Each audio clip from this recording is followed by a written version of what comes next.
ಓಂ ನಾರಾಯಣಾಯ ಪರಿಪೂರ್ಣ ಗುಣಾರ್ಣವಾಯ ವಿಶ್ವೋದಯ ಸ್ಥಿತಿಲಯೋನ್ಯತಿ ಪ್ರದಾಯ ಜ್ಞಾನಪ್ರದಾಯ ವಿಭುಧಾಸುರ ಸೌಖ್ಯ ದುಃಖ ಸತ್ಕಾರಣಾಯ ವಿತತಾಯ ನಮೋ ನಮಸ್ತೆ. ಇವತ್ತು ನೋಡಿ ಆ ಪಾಕಿಸ್ತಾನ ಜೈ ಅಂತ ಹೇಳಿದ್ದಕ್ಕೆ ಏನು ಮಾಡಿದ್ದಾರೆ ಈಗ? ಅವ್ರಿಗೆ ವೆಪನ್ ಇಟ್ಕೊಂಡು ಏನು ಮಾಡಿಲ್ಲ, ಕೂಗಿದ್ದಾರೆ. ಅದೇ ಅಪರಾಧ. ಯಾತಕ್ಕೆ? ನಮ್ಮ ದೇಶದಲ್ಲಿದ್ದು ಆ ಶತ್ರು ದೇಶ ಹೊಡ್ತಾ ಇದ್ದರೆ ದೇಶದ್ರೋಹಿ ಅಂತ ಅರ್ಥ. ಇವತ್ತೆಲ್ಲ ದೈವದ್ರೋಹಿಗಳು, ನಮ್ಮಿರೋದು ಯಾವ ವಾಯುದ್ರೋಹಿಗಳು ಇರೋದೆಲ್ಲ ಜಗತ್ತಿನಲ್ಲಿ. ಯಾತಕ್ಕೆ? ವಾಯುದೇವ ಹೆಸರು ಕೂಡ ಹೇಳೋದಿಲ್ಲ, ಗೊತ್ತಾಯ್ತಾ? ಮತ್ತೆ ಬದುಕಿರೋದು ಅವರಿಂದ. ಆದರೆ ದೇಶದಿಂದ ನಾವು ಬದುಕಿದ್ದೇವೆ ನಿಜ. ಅಕಸ್ಮಾತ್ ಬೇರೆ ದೇಶಕ್ಕೆ ಹೋದ್ರೆ ಆ ದೇಶದ ಪ್ರಕಾರ ಬದುಕಬಹುದು ನಾವು. ಬಟ್ ವಾಯುದೇವರು ಬೇರೆ ದೇಶಕ್ಕೆ ಹೋಗಿ ಬರೋದಿಲ್ಲ, ಎಲ್ಲಿ ಹೋದ್ರು ಕೂಡ ಸತ್ಯ ಹೋಗ್ಬಿಡ್ತಾರೆ. ಆದ್ದರಿಂದ ಇದು ಪರಮದ್ರೋಹ ಇತ್ತು. ಸೊ ಇವತ್ತು ಅವ್ರು ಮಾಡಿ ಸರಿಡೋ ತಪ್ಪು ಅಂದರೆ ಸರಿ. ಪಾಕಿಸ್ತಾನಕ್ಕೆ ಜಯಕಾರ ಹಾಕಿದ್ದಕ್ಕೆ ಓಡಿಸಿದ್ರು, ಹಿಡಿದಾಕಿದ್ರು, ಒಳಗಾಗಿದ್ದಾರೆ, ಪರ್ಫೆಕ್ಟ್ಲಿ ಆಲ್ ರೈಟ್. ಆದರೆ ಅದನ್ನು ಅಧ್ಯಾತ್ಮಕ್ಕೆ ಬಂದಾಗ ಏನು ಮಾಡ್ಬೇಕೀಗ? ದೇವರನ್ನ ಏನು ಮಾಡ್ಕೊಡೋದು? ಯಾವಾಗಲೂ ಯಾವ ದೇವತೆಗಳು ಬದುಕಿದ್ದೆ ಅವ್ರು ಸ್ಟಾಫ್ ಅವರಲ್ಲ. ದೇವತೆಗಳೆಲ್ಲ ಯಾರು? ಅವರು ಪರಮಾತ್ಮನ ಸ್ಟಾಫ್. ಅವರು ಚೀಫ್ ಪರಮಾತ್ಮ, ಚೀಫ್ ಸ್ಟಾಫ್ ವಾಯುದೇವರು. ಸೊ ಸ್ಟಾಫನ್ನು ಬೈದರೆ ಸಾಗುಗಳು ಕರೆದ್ರು. ಸೊ ಪರಿವಾರದ ಹೊರಗೆ ಬಿಟ್ಟು ಒಬ್ಬರೇ ಮಾಡಿ ಏನಂತಾರೆ ಅವರು? ಹೋಗ್ಬಿಡ್ತಾರೆ. ಯಾಕೆ? ಅವ್ರ ಪರಿವಾರ ಬಿಟ್ಟು ಬರೋದು, ನಮ್ಮ ಪರಿವಾರ ಅವ್ರು ಬಿಟ್ಟು ಬರೋದಿಲ್ಲ. ಅದಕ್ಕೆ ದೇವತೆಗಳ ಆರಾಧನೆ ಕೂಡ ಅಷ್ಟೇ ಮುಖ್ಯ. ದೇವರು ಬಂದಿದ್ದಕ್ಕೆ ದೇವತೆಗಳು ಕಾನ್ಸೆಪ್ಟ್ ಬಂತು. ಇವ್ರು ಏನು ಮಾಡ್ತಾರೆ? ನಿರ್ಗುಣ ಬ್ರಹ್ಮ ಇಲ್ಲೇ ಇಲ್ಲ, ಸುಳ್ಳೆ ಕಾನ್ಸೆಪ್ಟ್ ತರ್ತಾರೆ. ಕಾಂದೇಪ್ಯುಕ್ತಂ ಶಿವೇ ನೈವ ಷಣ್ಮುಖ ಯೈವ ಸಾದರಂ ಅದಾಗಿತ್ತು. ಈಗ ಏನೇನು ಹೇಳಿದ್ದಾರೆ ಸ್ಕಂದ ಪುರಾಣದಲ್ಲಿ ಅಂದರೆ ಅದು ಶೈವಶಾಸ್ತ್ರ. ತಂದೆಯಾದ ರುದ್ರದೇವರು ಮಗನಾದ ಷಣ್ಮುಖನ ಹೇಳ್ತಾ ಇದ್ದಾರೆ. ಅದು ಪ್ರೀತಿಯಿಂದ ಹೇಳ್ತಾ ಇದ್ದಾರೆ. ಮಗನಿಗೆ ಹೇಳಿದ ಪ್ರೀತಿಯಿಂದ ಅದು ಸೇರಿಸ್ಬೇಕಾಗಿಲ್ಲ. ಆದರೆ ಕೆಲವೊಮ್ಮೆ ಬೈಬೇಕಾಗುತ್ತೆ ಮಕ್ಕಳನ್ನು. ಆ ಪ್ರಸಂಗ ಬಂದಿಲ್ಲ ಅಂತ ಹೇಳೋದಕ್ಕೆ ಏನಂದ್ರು? ಆ ಸಾದರಂ ಅಂತ ಪದ ಹೇಳಿದೆ, ಪ್ರೀತಿಯಿಂದ ಹೇಳಿದೆ. ಪರಮೋ ವಿಷ್ಣುರೇ ವೈಕಃ ತಜ್ಞಾನಂ ಮೋಕ್ಷ ಸಾಧನಂ. ಡೈರೆಕ್ಟ್ ಮೆಸೇಜ್ ಕೊಡ್ತಾರೆ. ಮಗನಿಗೆ ಹೇಳ್ತಾ ಇದ್ದಾರೆ. ತಂದೆ ಹೇಳ್ತಿರೋದು ಯಾರನ್ನು ಪಾಶುಪತ ಆಗ ಬರ್ತಿಬಾತ್ಯ ಅಂತೇಳಿ ಅವರು ಹೇಳ್ತಾರೆ, ನಾನು ಸರ್ವೋತ್ತಮನಲ್ಲ, ಪರಮಃ ಸರ್ವೋತ್ತಮ ವಿಷ್ಣುರೇವ ಏಕಃ ತಮೇವೇಕಂ ಜಾನಥ ಆತ್ಮಾನಂ. ಏಕಂ ಬಂತು. ಮತ್ತೆ ಏಕೋನೈಕಃ ಸವಃ ಕಃ ಕಿಂ ಏಕೋ ನಾರಾಯಣ ಆಸಿ ಸ ಏಕಃ ಅಂದರೆ ಸ್ವತಂತ್ರ ಅಂತ. ಸರ್ವೋತ್ತಮ ಅವನೇ, ಸ್ವತಂತ್ರ ಅವನೇನೆ. ತಜ್ಞಾನಂ ಮೋಕ್ಷ ಸಾಧನ. ಇದ್ಯಾಕೆ ತಿಳ್ಕೊಬೇಕು ನಾವೀಗ ಅಂತ ನಮ್ಮ ಪ್ರಶ್ನೆ. ಏನು ಬಿಟ್ಟೋಗಿ ನಿನ್ನೆ ಆಯ್ತಲ್ಲ, ನಿನ್ನೆ ಆಯ್ತದ. ಶಿವಶಾಸ್ತ್ರೇಪಿ ತದ್ಗ್ರಾಹ್ಯಂ ಭಗವತ್ಶಾಸ್ತ್ರ ಯೋಗಿಯೇ. ಭಗವತ್ಶಾಸ್ತ್ರಕ್ಕೆ ಅನುಕೂಲವಾಗಿರೋದ್ರಿಂದ ಶಿವಶಾಸ್ತ್ರವಾಗಿದ್ದರೂ, ಶಿವ ಹೇಳಿದ ಶಾಸ್ತ್ರವಾಗಿದ್ದರೂ ಕೂಡ ಗೊತ್ತಾಯ್ತಾ, ಅದು ಒಪ್ಪಬೇಕು ಅಂತ ಅರ್ಥ. ಪರಮೋ ವಿಷ್ಣುರೇ ವೈಕಃ ತಜ್ಞಾನ ಮೋಕ್ಷ ಸಾಧನಂ. ವಿಷ್ಣು ಸರ್ವೋತ್ತಮತ್ವ ಜ್ಞಾನ ಯಾಕೆ ಒತ್ತಿ ಹೇಳ್ತೇನೆ ಅದನ್ನು ಅಂದರೆ ಅದು ಮೋಕ್ಷಕ್ಕೆ ಸಾಧನವಾದ್ದರಿಂದ, ಮೋಕ್ಷಕ್ಕೆ ಸಾಧನವಾದ ಜ್ಞಾನವಾದ್ದರಿಂದ ವಿಷ್ಣು ಸರ್ವೋತ್ತಮತ್ವ ಜ್ಞಾನ ತಿಳ್ಕೊಳ್ಳೇಬೇಕು. ಶಾಸ್ತ್ರಾಣಾಂ ನಿರ್ಣಯಸ್ತ್ವೇಷ. ಇವು ಯಾರು ಹೇಳಿದ್ರು ಇದನ್ನೆಲ್ಲ ಅಂದರೆ ಶಾಸ್ತ್ರಗಳ ನಿರ್ಣಯ ಆಗೋಗ್ಬಿಟ್ಟಿದೆ ವಿಚಾರ. ತದನ್ಯನ್ ಮೋಹನ. ಇದಕ್ಕೇನಾದರೂ ವಿರುದ್ಧ ಹೇಳಿದರೆ ಏನಂತ ತಿಳಿಬೇಕಾದ್ರೆ ಮೋಹಕ್ಕೋಸ್ಕರ ಹೇಳಿದ್ದಾರೆ ಅಂತ ಅರ್ಥ. ಜ್ಞಾನಂ ವಿನಾತು ಯಾ ಮುಕ್ತಿ. ಈ ವಿಷ್ಣು ಸರ್ವೋತ್ತಮತ್ವಕ್ಕೆ ವಿರುದ್ಧ ಹೇಳಿದರೆ ಅದು ಮೋಹನ. ಅದೇ ರೀತಿ ಜ್ಞಾನಂ ವಿನಾತು ಯಾ ಮುಕ್ತಿ. ಜ್ಞಾನ ಬೇಕಾಗಿಲ್ಲಯ್ಯ ಮುಕ್ತಿ ಸಿಗುತ್ತೆ ಅಂತ ಹೇಳಿಬಿಟ್ರೆ ಏನದು? ಮೋಹನ. ಅದು ಆತಲ್ಲ. ತುಂಬ ಜನ ಹಾಗೆ ಮಾಡ್ತೀವಿ. ಎಷ್ಟೋ ನೀವು ಸ್ತೋತ್ರ ಹೇಳಬೇಕಾದ್ರೆ ಪ್ರಯಾಗಕ್ಕೆ ಸ್ನಾನ ಮಾಡಯ್ಯ ಮತ್ತೆ ಶಾಸ್ತ್ರ ಓದ್ತಿ ಅಂತ ಹೇಳ್ತಾರೆ. ಬ್ರಹ್ಮಜ್ಞಾನ ಬೇಕಾಗಿಲ್ಲ. ಪ್ರಯಾಗದಲ್ಲಿ ಹೋಗು ಸಾಯಿ, ಅಲ್ಲಿ ಸಾಯಿ, ಇಲ್ಲಿ ಸತ್ರು ಅಷ್ಟೇ, ಅಲ್ಲಿ ಸತ್ರು ಅಷ್ಟೇ. ಜ್ಞಾನ ಇಲ್ಲದೆ ಹೋದರೆ ಬಟ್ ಹಾಗೆ ಹೇಳಿಬಿಡ್ತಾರೆ. ಯಾಕಂದ್ರೆ ಇದೋ ಸ್ತೋತ್ರ ಹೇಳಿ ಉಳಿದೆಲ್ಲ ಬಿಟ್ಬಿಡಿ ಅಂತ ಹೇಳ್ಬಿಡ್ತಾರೆ. ಆ ಮಾತು ಕಟ್ಕೊಂಡು ಬಿಟ್ಬಿಟ್ರೆ ಏನಾಗುತ್ತಾಗ? ತಪ್ಪ. ಅದೆಲ್ಲ ಮೋಹನ. ಯೋಗ್ಯರಿಗೆ ಪ್ರವೃತ್ತಿಗೆ. ಈಗ ಇದನ್ನು ಹೇಳಿದವರಿಗೆ ಒಂದೇ ಕ್ಲಾಸ್ ಪುಸ್ತಕ ಓದ್ತಾ ಇದ್ದಾರೆ ಅವರು. ನೋಡಿ, ಒಂದೇ ಕ್ಲಾಸ್ ಪುಸ್ತಕ ಓದಿ, 2ನೇ ಕ್ಲಾಸ್ ಪುಸ್ತಕ ಓದಬೇಡ ಅಂತ ಹೇಳ್ತಾರೆ. ಬಟ್ ಆ್ಯಕ್ಚುಲಿ ಶ್ರೇಷ್ಠ ಯಾವುದು? ಅದು ಈಗ ಓದಬೇಡ ಅಂತ ಹೇಳಿ ಓದಿದ್ರೆ ಬೈತಾರೆ ಅವ್ರನ್ನ. ಯಾಕೆ? ನಿನಗೆ ಅದಕ್ಕೆ ಅರ್ಹತೆ ಇಲ್ಲ. ನೀವು ಯಾವುದು ಓದಬೇಕು? ಈಗ ಇದನ್ನು ಓದಿದ್ರೆ ಅದಕ್ಕೆ ಹೋಲಕ್ಕೆ ಬರುತ್ತೆ. ಆದ್ದರಿಂದ 2ನೇ ಕ್ಲಾಸ್ ಪುಸ್ತಕ ಓದ್ಕೊಂಡು ಹೋಗಿ ಆನ್ಸರ್ ಪೇಪರ್ ತಿಸ್ಕೊಂಡು ಬರೆದ್ರೆ ಅವ್ರು ಪಾಸ್ ಆಗೋದಿಲ್ಲ. ಯಾವುದಕ್ಕೆ ಎನ್ರೋಲ್ ಆಗಿರೋದವರು? ಒಂದೇ ಕ್ಲಾಸ್ ಪುಸ್ತಕನೇ ಓದಬೇಕು. ಅರ್ಥ ಆಯ್ತಾ? ಅಂಥ ಹೊತ್ತಿನಲ್ಲಿ ಇದ್ರ ಅದ್ರ ತಮಾಷೆ ಅಂದರೆ ಶ್ರೇಷ್ಠ 2ನೇ ಕ್ಲಾಸ್ ಇದ್ದೆ ಹೇಳ್ತಾ ಅದು ಬೇಡ ಇದನ್ನು ಓದು ಅಂತ ಹೇಳ್ತಾರೆ. ಎಷ್ಟೋ ತೀರ್ಥಯಾತ್ರೆ ಬಗ್ಗೆ ಯಾತಕ್ಕೆ ಹೇಳ್ತಾರೆ ಅಂದರೆ ಇದು ಅರ್ಥ ಆಗೋದಿಲ್ಲ. ಶಾಸ್ತ್ರ ಒಂದು ತೀರ್ಥಯಾತ್ರೆ ಮಾಡು, ಅವು ಪಾಪ ಹೋಗ್ತದೆ, ಪುಣ್ಯ ಬರ್ತದೆ, ಆಗ ನಿನಗೆ ಶಾಸ್ತ್ರ ಅರ್ಥ ಆಗುತ್ತೆ. ಇವನೇ ತಿಳ್ಕೊಂಡ ಶಾಸ್ತ್ರ ಬೇಡ ತಾರ ಮಾಡ್ಕೊಂಡು ಬಿಟ್ಟು ಸಾಕು ತಿಳ್ಕೊಂಡ್ಬಿಟ್ಟ. ಇದು ಈ ರೀತಿ ಮೋಹನ. ಇದು ಉಳಿದವರಿಗೆ ಗೈಡೆನ್ಸ್, ಇವರಿಗೆ ಮೋಹನ. ತೀರ್ಥಾದಿ ಮಾತು ಹಿಂದೆಲ್ಲ ಪದ್ಧತಿ ಇರ್ತಿತ್ತು. ಪಾಠ ವಿಗ್ರಹ ಬಂದ ತಕ್ಷಣ ಏನು ಮಾಡ್ತಿದ್ರು ಅವರು? ತೀರ್ಥಯಾತ್ರೆ ಹೋಗಿ ಯಾಕೋ ಭಾರಿ ವಿಘ್ನ ಬರ್ತಾ ಇದೆ, ಅದು ಪಾಪ ಅಡ್ಡಿಯಾಗಿದೆ, ತೀರ್ಥಸ್ಥಾನ ಪಾಪ ಹೋಗುತ್ತೆ ಅಂತ ಹೋಗಿ ಬಂದು ಮತ್ತೆ ಶುರು ಮಾಡಿಬಿಟ್ಟು ಇವತ್ತು ತೀರ್ಥಯಾತ್ರೆ ಹೋದ ತಕ್ಷಣ ಮಾಡಿಬಿಟ್ಬಿಡ್ತಾರೆ. ಯಾಕೆಂದರೆ ತೀರ್ಥಯಾತ್ರೆ ಸರಿ ಮಾಡಿಲ್ಲ ಅವರು. ಅದೇ ಅದಕ್ಕೆ ವಿಷ್ಣು ತೀರ್ಥರು ಬರೆದಿದ್ದಾರೆ, ತೀರ್ಥ ಆದರೆ ಶಾಸ್ತ್ರ, ನಿಜವಾದ ತೀರ್ಥಯಾತ್ರೆ ಶಾಸ್ತ್ರ ಓದೋದು. ಅದಕ್ಕೆ ಅಡ್ಡಿ ಆದಾಗ ಏನು ಮಾಡಬೇಕು, ಈ ತೀರ್ಥಯಾತ್ರೆ ಮಾಡಿ ಅದು ಅಡ್ಡಿ ಆತಂಕಗಳು ಮತ್ತೆ ಶುರು ಮಾಡಬೇಕು ಅಂತ ಹೇಳಿದ್ರು. ಅದು ಬಿಟ್ಟು ತೀರ್ಥಯಾತ್ರೆ ಒಂದೇ ಸಾಕು ಅಂತ ತಿಳ್ಕೊಂಡ್ರೆ ಅದು ಮೋಹನ, ಬೇರೆ ಅಲ್ಲ. ಜ್ಞಾನಂ ವಿನಾತು ಯಾ ಮುಕ್ತಿ. ಡಬ್ಬಲ್ಲಿ ಕೆಲವರು ಇರ್ತಾರೆ, ನೋಡಯ್ಯ ಇಷ್ಟು ದುಡ್ಡು ಕೊಟ್ಬಿಡು, ಓದಬೇಕಾಗಿಲ್ಲ, ಪರೀಕ್ಷೆ ಓಡ ಪಾಸ್ ಮಾಡ್ತೀನಿ ಹಾಗೆ. ಏನದು ಹೈ ಕ್ಲಾಸ್ ಮೋಸ. ಆ ರೀತಿ ಮಾಡೋರಿದ್ದಾರೆ. ಸರ್ಟಿಫಿಕೇಟ್ ಬರೀ ಸರ್ಟಿಫಿಕೇಟ್ ತೊಗೊಂಡೋರಿರ್ತಾರೆ, ಎಷ್ಟೋ ಜನ ಡಾಕ್ಟ್ರೇಟ್ ತೊಗೊಂಡೋರಿರ್ತಾರೆ, ಎರಡೂ ತೊಗೊಂಡೋರಿರ್ತಾರೆ, ಬರೀ ದುಡ್ಡು ಕೊಟ್ಟು. ಬರದೇ ಇಲ್ಲ, ಯಾರ್ದೋ ಥೀಸಿಸ್ ಕೆಲವು ಸಲ ಇವ್ರು ಬರೆದಿದ್ದೇ ಅಲ್ಲ, ಪ್ರತಿ ಕವರ್ ಚೇಂಜ್ ಮಾಡೋದು ಕೊಡ್ತಿರೋದಷ್ಟೇ. ಸಾಭ್ಯಚ್ಚ ಬೊಬ್ಬ ವಿಷ್ಣುನ ಸಭೆಯಲ್ಲಿ ಮಾತಾಡೋದು, ಸೇವರು ಕೂತಿದ್ದೆ, ಎಲ್ಲ ಜನ ಕೂತು ವೈಷ್ಣವರು ಇದ್ದಾರೆ, ಯಾರಿಗೂ ಹಲ್ಟ್ ಮಾಡಬಾರ್ದು. ಬ್ರಹ್ಮ ವಿಷ್ಣು ಎಲ್ಲರೂ 3 ಜನ ಸಭಾ, ಎಲ್ಲ ಚಪ್ಪಾಳೆ ಹಾಕಿಬಿಡ್ತಾರೆ. ಆ ಥರ ಟ್ರೆಂಡ್ ಇದೆ ಈಗ. ಅದೆಲ್ಲ ಏನದು ಮೋಹಕ ಶಾಸ್ತ್ರ, ಸರಿಯಾದ ಶಾಸ್ತ್ರ ಅಲ್ಲ ಅದು. ತೀರ್ಥಾದಿ ಮಾತ್ರತೋ ಜ್ಞಾನಂ. ಇದೊಂದು ಜ್ಞಾನ ಬೇಕಿಲ್ಲ ಅಂತ ಒಂದು, ತೀರ್ಥಾದಿ ಮಾತ್ರತಃ ತೀರ್ಥಯಾತ್ರೆ ಮಾಡಿದರೆ ಸಾಕು. ಬ್ರಹ್ಮಜ್ಞಾನೇರವ ಮುಕ್ತಿ ಪ್ರಯಾಗ ವರ್ಣೇರವ ಅಥವಾ ಸ್ನಾನ ಮಾತ್ರೇಣ ಗೋಮತ್ಯಾಂ ಕೃಷ್ಣ ಸನ್ನಿಧೌ. ಆಚಾರ್ಯ ಕೋಟ್ ಮಾಡಿದ್ದಾರೆ ಗೀತಾ ಭಾಷೆದೊಳಗೆ. 3 ವಾಕ್ಯ ಇದೆ ಇಲ್ಲಿ. ಮೋಕ್ಷಕ್ಕೆ 3 ದಾರಿ ಇದೆ. ಬ್ರಹ್ಮಜ್ಞಾನೇರವ ಮುಕ್ತಿ ಒಂದು, ಆಮೇಲೆ ಪ್ರಯಾಗ ವರ್ಣೇರವ 2, 3ನೇದೇನು ಅಥವಾ ಸ್ನಾನ ಮಾತ್ರೇಣ ಗೋಮತ್ಯಾಂ ಕೃಷ್ಣ ಸನ್ನಿಧೌ. ಬ್ರಹ್ಮಜ್ಞಾನದಿಂದ ಮೋಕ್ಷ, ಅಥವಾ ಪ್ರಯಾಗದಲ್ಲಿ ಸತ್ರ ಮೋಕ್ಷ, ಅಥವಾ ಗೋಮತಿಯಲ್ಲಿ ಒಂದ್ಸರಿ ಸ್ನಾನ ಮಾಡಿದ್ರು ಮೋಕ್ಷ. ಎಲ್ಲರೂ ಏನು ಮಾಡ್ತಾರಾಗ ಸೀದಾ ಗೋಮತಿ ಕೊಂಡು ಹೋಗಿರ್ತಾರೆ, ಸಾಯೋದು ಕೂಡ ಬೇಕಿಲ್ಲ ಅದಕ್ಕೆ. ಒಂದು ಸ್ನಾನ ಮಾಡಿದ್ರು ಬಿಟ್ರೆ ಮೋಕ್ಷ ಮೋಕ್ಷ ಅಂತ ಹೇಳ್ಬಿಟ್ಟು. 3 ಎಲ್ಲೆಲ್ಲಿ ಈಕ್ವಲ್ಲ ಅದು. ಬ್ರಹ್ಮಜ್ಞಾನ ಎಲ್ಲಿ ಇದೆಲ್ಲಿ ಅದೆಲ್ಲಿ ಅರ್ಥ ಸಂಬಂಧ ಇಲ್ಲಿ. ಅದು ಇವಾಗ ಸತ್ಯವಾಗಿದ್ದರೆ ಮೊದಲೆರಡು ಹೇಳ್ತಾನೆ ಇದ್ದೀರ, ಒಂದೇ ಹೇಳಿಬಿಟ್ಬಿಡ್ತಿದ್ರ. ಅರ್ಥ ಏನು ಅಂದರೆ, ಸ್ನಾನ ಮಾಡೋದ್ರಿಂದ ಏನಾಯ್ತು ನಿಮಗೀಗ, ಶುದ್ಧಿ ಆಯಿತು, ಬ್ರಹ್ಮಜ್ಞಾನ ಬಂತು. ಈ ಜನ್ಮದಲ್ಲಿ ಪ್ರಯಾಗದಲ್ಲಿ ಸತ್ತ ಪಾಪ ಕವಳ ಬುದ್ಧಿ ಬ್ರಹ್ಮಜ್ಞಾನ ಭಾರಿ ಬರುತ್ತೆ ಅಂತ ತಾತ್ಪರ್ಯ ಹೊರತು ಅದೇನಲ್ಲ. ಆಚಾರ ಅರ್ಥ ಹೇಳಿದ್ದಾರೆ ಅದಕ್ಕೆ. ಅದರಿಂದ ಜ್ಞಾನ ಸಾಧನ ಅಂತ ಹೇಳ್ತಾರೆ ಹೊರತು ಜ್ಞಾನದಿಂದ ಮೋಕ್ಷ ಅದು ಚೂರು ನಿರ್ಣಯ.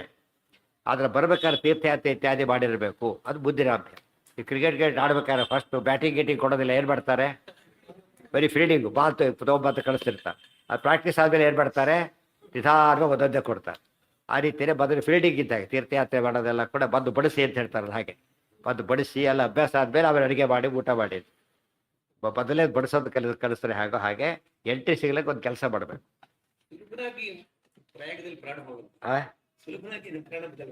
ಯಾಕೆ ಪ್ರಾಣ ಬಿಡೋದು? ಪ್ರಯಾಗದಲ್ಲಿ ಸತ್ತರೆ ಅಂದರೆ ಕೆಲವು ಪಾಪಗಳು ಮಾಡಿದ್ದಾರೆ, ಆ ಪಾಪಕ್ಕೆ ಪರಿಹಾರನೇ ಇಲ್ಲ, ಸಾವೇ ಪರಿಹಾರ. ಎಲ್ಲ ಸತ್ತರೆ ಆತ್ಮಹತ್ಯೆ ಆಗುತ್ತೆ. ಅಂತಲ್ಲಿ ಸತ್ರ ಏನಾಗೋದಿಲ್ಲ, ಆತ್ಮಹತ್ಯೆ ಆಗದೇನೆ ಪುಣ್ಯ ಬರುತ್ತೆ ಅಂತ ಅರ್ಥ. ಅಲ್ಲಿ ಸಾಯ್ಬೇಕಾದ್ರೆ ಅದಕ್ಕೆ ಅವರು ಕೂಡ ತಾವೇ ತೀರ್ಮಾನ ಮಾಡಬಾರ್ದು. ಸ್ನಾನಕ್ಕೆ ಹೋದಕ್ಕಿಂತ ಮುಂಚೆ ಏನು ಮಾಡಬೇಕು, ಫಸ್ಟು ಸ್ನಾನಕ್ಕೆ ಆಜ್ಞೆ ಅಂತ ಕೇಳ್ತಾರಲ್ಲ, ಇವ್ರು ಕೇಳ್ಕೋಬೇಕು, ಸಾವಿನ ಪ್ರಯಾಗ ಸಾಯ್ತಾ ಇದ್ದೀರಿ ಅಂಥೇಳಿ. ಅವ್ರು ಕೇಳ್ತಾರೆ, ವಿಷಯ ಎಲ್ಲ ಕೇಳ್ತಾರೆ. ಓಹೋ ಎಲ್ಲರೂ ಹಾಗೆ ಸಾಯಲಿಕ್ಕೆ ಯೋಗ್ಯ ಸಾಯಿ ಅಂತ ಹೇಳ್ಬಿಟ್ಟು ಸಾಯ್ಬೋದು. ಹಾಗೆ ಸಾಯ್ಬೋದು, ಪರ್ಮಿಷನ್ ತೊಗೊಂಡು ಮಾಡ್ಬೇಕಲ್ಲ. ಹಾಗೆ ಸತ್ರ ಏನಾಗುತ್ತೆ, ನೀವು ಕಾಲೇಜ್ ಯಾವ ಸ್ಕೂಲ್ ಓಪನ್ ಮಾಡಿಬಿಡ್ತೀರಿ, ಯಾರೇ ಇಲ್ಲ, ಪರ್ಮಿಷನ್ ತೊಗೊಂಡು ಓಪನ್ ಮಾಡಿದ್ರೆ ರೆಕಗ್ನಿಷನ್ನು, ಇಲ್ಲದೆ ಹೋದರೆ ಅದು ಇನ್ವ್ಯಾಲಿಡ್. ಅದು ಜಾರಿಗಳು ಕೊಡ್ತಾರೆ. ಅದಕ್ಕೆ ಸ್ನಾನ ಮಾಡೋಕೆ ಯಾರು ಕೇಳ್ತೀರಿ ನೀವೀಗ? ಸುತ್ತಮುತ್ತ ಯಾರು ದೊಡ್ಡವ್ರು ಯಾರು ಇರ್ತಾರೋ ಅವ್ರು ಕೇಳೋದು, ಯಾರು ಇಲ್ದವ್ರೆ ದೇವ್ರಿಗೆ ಕೇಳೋದು, ಅವ್ರ ಮೂಲಕ ದೇವ್ರಿಗೆ ಕೇಳೋದು, ಡೈರೆಕ್ಟ್ ಕೇಳೋದು ಅಷ್ಟೇ. ಇಲ್ಲ ಅಂತ ಬಿಡಕ್ಕೆ ಬರೋದಿಲ್ಲ. ಸೊ ಜಾರಿಗಳಂತ ಕೇಳೋದು ಅದಷ್ಟೇ ಅಲ್ಲ, ವಿಷ್ಣು ಪಂಚಕ ಮಾಡ್ತೀನಿ ಮಾಡಬಹುದಾ ಅಂತ ಕೇಳಬೇಕು ಯಾವಾಗಲೂ, ಸುಮ್ಮನೆ ಶುರು ಮಾಡಬಾರ್ದು. ಅವ್ರು ಹೇಳ್ತಾರೆ, ನೀ ದೇವರಾಣಿ ಮಾಡಬೇಡ, ಯಾತಕ್ಕೆ, ಒಂದು ಏಕಾಶಿ ಮಾಡಲಿಕ್ಕೆ ಗೋಳಾಡ್ತಿ, ವಿಷ್ಣು ಪಂಚಕ ಮಾಡಿದ್ರೆ ಏಕಾಶಿ ಬಿಟ್ಟು ಬಿಡ್ತಿ, ಮಾಡಬೇಡ ಅಂತ ಹೇಳ್ಬಿಡ್ತಾರೆ. ನೀರಾ ಜೋರಾಗಿದ್ದಿ ಮಾಡು, ಆಯ್ತು ಸಂತೋಷ ಮಾಡೋದು. ಯಾಕೆ ಯಾವೆಲ್ಲ ಕಾಲ ಎದ್ದು ಬಿಟ್ಟವರಲ್ಲ, ಆರೋಗ್ಯ ಸರಿ ಇದೆ, ಆದ್ದರಿಂದ ಮಾಡು. ಅದು ನೋಡಿ ಹೇಳ್ತಾರೆ. ನಮಗೆ ಗೊತ್ತಾ, ನಾವು ಇನ್ನೊಬ್ರು ಕೇಳಬೇಕು ಅಂದರೆ ನಾವು ರಾಂಗ್ ಅಸೆಸ್ ಮಾಡ್ಕೋದು ಎಷ್ಟೋ ಸಲ. ಇನ್ನೊಬ್ರು ಏನು ಮಾಡ್ತಾರೆ, ಕರೆಕ್ಟಾಗಿ ಹೇಳ್ತಾರೆ. ಇವರು ಸ್ವಲ್ಪ ಏನೋ ಸಬ್ಜೆಕ್ಟಿವ್ ಆಗಿ ಬಿಡ್ತಾರೆ, ಅವ್ರೇನು ಮಾಡ್ತಾರೆ, ಆಬ್ಜೆಕ್ಟಿವ್ ಆಗಿ ಹೇಳ್ತಾರೆ. ಅದಕ್ಕೆ ಇನ್ನೊಬ್ರು ಕೇಳಬೇಕು, ಎಲ್ಲೊಬ್ರು ಯಾರನ್ನೋ ಕೇಳಬಾರ್ದು, ತಿಳಿದವ್ರನ್ನ ಕೇಳಬೇಕು. ಇವ್ರಿಗಿಂತ ಹೋಪ್ಲೆಸ್ ಎಲ್ಲ ಕೇಳಿದ್ರೆ ಉಪಯೋಗ ಇಲ್ಲ, ಬೇರೆಯವ್ರಿಗೆ ಕೇಳಬೇಕು. ಅವ್ರು ಹೇಳ್ತಾರೆ, ಅವ್ರಿಗೆ ಗೊತ್ತಿಲ್ಲ ಏನು ಮಾಡ್ತಾರೆ, ನಾವು ಇಬ್ಬರು ಇನ್ನೊಬ್ರು ಕರ್ಕೊಂಡು ಹೋಗ್ತಾನೋ, ಇನ್ನು ನನಗೂ ಗೊತ್ತಿಲ್ಲ ಬಾ ಹೋಗೋಣ ಕರ್ಕೊಂಡು ಹೋಗಿ, ಅದು ಜಾಡ್ತಾನೆ. ಅದಕ್ಕೆ ಯಾವುದೂ ಕೂಡ ಪರ್ಮಿಷನ್ ಇಲ್ಲದೆ ಮಾಡಾಗಿಲ್ಲ. ಅದು ಸರ್ಕಾರ ಪ್ರಕಾರ ಅರ್ಥ. ನಿಮ್ಗೆ ಗೊತ್ತಿಲ್ಲ, ಗೌರ್ಮೆಂಟ್ ಸರ್ವೆಂಟ್ಸು ಹಿಂದೆ ನಿಯಮದ ಯಾರೂ ಫಾಲೋ ಮಾಡೋದಿಲ್ಲ. 1,000 ರೂಪಾಯಿಗಿಂತ ಜಾಸ್ತಿ ಏನಾದ್ರು ವ್ಯಾಪಾರ ಮಾಡ್ಬೇಕಾದ್ರೆ ಒಂದು ಪರ್ಮಿಷನ್ ತೊಗೋಬೇಕು. ಗೊತ್ತು, ಹಾಗಿದ್ರೆ ಬೇರೆ ಗೌರ್ಮೆಂಟ್ ಪರ್ಮಿಷನ್ ಕ್ಯೂ ತರಬೇಕಾಗುತ್ತೆ ಅಷ್ಟೇ. ಯಾರ ಈ 25,000 ಮಾಡಿದಾರ, 25,000ಕ್ಕೆ ಏನು ಬರೋದಿಲ್ಲ. ಅದರಿಂದ ಪ್ರತಿ ಸತ್ತರಿಗೂ ಅಲ್ಲೇ ನಿಂತಿರ್ಬೇಕು, ನನಗೆ ಕೆಟ್ಟೋಗ್ಬಿಡುತ್ತೆ, ಏನಾರು ಮಾಡ್ಕೊಂಡು ಅಂತ ಹೇಳ್ಬಿಡ್ತಾರೆ. ಲಕ್ಷಾಂತರ ರೂಪಾಯಿ ಮನೆ ತೊಗೋಬೇಕಾದ್ರೂ ಕೂಡ ಏನಿರಬೇಕು, ಯಾವ್ದು ತೊಗೊಂಡ್ರು ಪರ್ಮಿಷನ್ ತೊಗೊಳ್ಬಾರ್ದ ನಿಯಮ ಇದೆ. ಅರ್ಥ ಆಯ್ತಾ? ಅದು ಅರ್ಥ ಆಗುತ್ತೆ. ಅದಕ್ಕೆ ದೇವರಾಜ್ಞೆ ವಿಷ್ಣು ಪ್ರೇರಣೆ ವಿಷ್ಣು ಪ್ರೀತ್ಯರ್ಥ ಹೇಳಿದ ಏನು ಕೆಲಸ ಮಾಡೋಗಿಲ್ಲ. ಯಾಕೆ ಗೌರ್ಮೆಂಟ್ ಇರೋ ಕೇಳಾಗಿಲ್ಲ, ಇಲ್ಲಿ ಕೇಳಬೇಕು ಅಂದರೆ ವಿಷ್ಣು ಯಾವಾಗಲೂ ಸಿಗ್ತಾರೆ ನಮಗೆ. ಒಂದು ಕ್ಷಣದಲ್ಲಿ ಕೇಳ್ಬಿಡ್ಬೋದು, ಅವರು ಸಿಗೋದೇ ಇಲ್ಲ. ಅದಕ್ಕೆ ಅವರು ಲಿಮಿಟ್ ಮಾಡಿಬಿಟ್ರು, 25,000 ಅಂತ ಮಾಡಿದ್ರು. ನಮಗೆ ಪ್ರತಿಯೊಂದಕ್ಕೂ ದೇವ್ರನ್ನ ಕೇಳಿ ಅಂತ ಮಾಡಿದ್ದಾರೆ. ಕೇಳೋ ಉದ್ದೇಶ ಏನು ಅಂದರೆ, ಇವತ್ತು ಪಥ್ಯ ಮಾಡೋಕೆ ಡಾಕ್ಟ್ರ್ ಕೇಳ್ತಾರಲ್ಲ ಹಾಗೆ, ನಮಗೆ ಗೊತ್ತಿರೋದಿಲ್ಲ ಪಥ್ಯ, ರುಚಿ ಇರೋದೆಲ್ಲ ಪಥ್ಯ ಅಂತ ತಿಳ್ಕೊಬಿಡ್ತೀವಿ ನಾವು. ಹಾಗಲ್ಲ, ಅವರೇನು ಮಾಡ್ತಾರೆ, ನೋಡಿ ರುಚಿ ಇರ್ಬೋದು, ನಿನಗೆ ಆಗೋದಿಲ್ಲ ತೊಗೋಬೇಡ ಹೇಳ್ತಾರೆ, ಒಬ್ಬೇ ಮಾಡ್ತಾರೆ.